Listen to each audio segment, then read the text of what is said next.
Hi అండి, నమస్తే. Welcome to my channel Latara vlogs.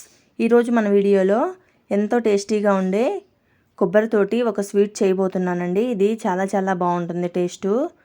మీరు కూడా ట్రై చేయండి. మరి దీన్ని ఎలా తయారు చేయాలో చూద్దామా. మరి ముందుగా దీనికోసం ఒక కొబ్బరిని తీసుకున్నానండి, పచ్చి కొబ్బరిని.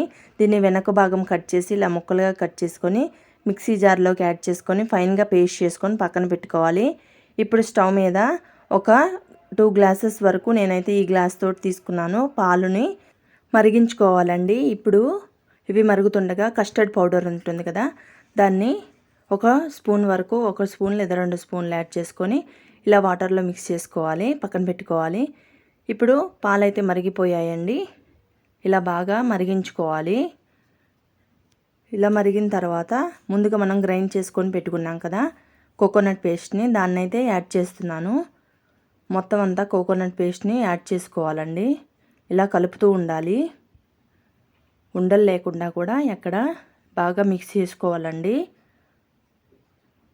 చూడండి, మొత్తం అంతా ఇలా వచ్చేసింది, ఎక్కడ కూడా ఉండలు లేకుండా.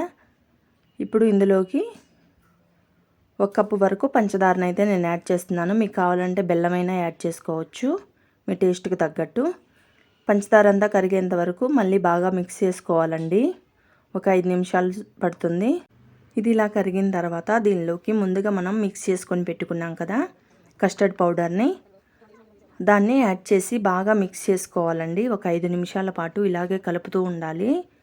మొత్తం అంతా కలిసిపోయేలాగా బాగా మిక్స్ చేసుకోవాలి.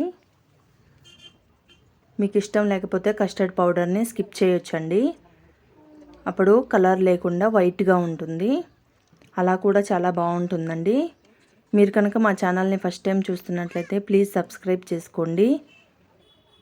చాలామంది వీడియోస్ చూస్తున్నారు కానీ సబ్స్క్రైబ్ చేసుకోవట్లేదు. ప్లీజ్ సబ్స్క్రైబ్ చేసుకోండి. చూడండి, ఇప్పుడు ఇది ఇలా మిక్స్ అయిపోయింది, మొత్తం అంతా ఉడికిపోయిందనమాట. ఇలాగ ఉడికించుకోవాలి. ఒక 2 నిమిషాలు ఉడికించుకుంటే ఏమైనా స్మెల్ ఉంటే పోతుంది. ఇప్పుడు ఇది రెడీ అయిపోయిందండి. ఇది కొంచెం చల్లారనిచ్చుకోవాలి. చల్లారిన తర్వాత ఒక బౌల్లోకి తీసుకొని సర్వ్ చేసుకోవాలి. చూడండి, ఇలాగా చల్లారిన తర్వాత మీకు కావాలంటే ఫ్రిడ్జ్లో అయినా పెట్టుకోవచ్చు, కూల్గా కూడా తినొచ్చు. చాలా చాలా బాగుంటుంది. మీరు కూడా ట్రై చేయండి. ఈ వీడియో కనుక మీకు నచ్చినట్లయితే లైక్ చేయండి, షేర్ చేయండి, సబ్స్క్రైబ్ చేయండి.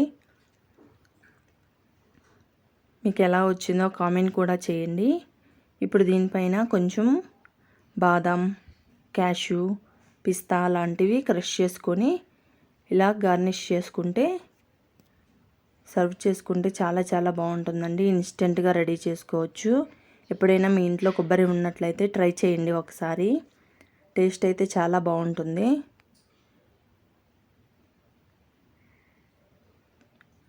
Thank you all.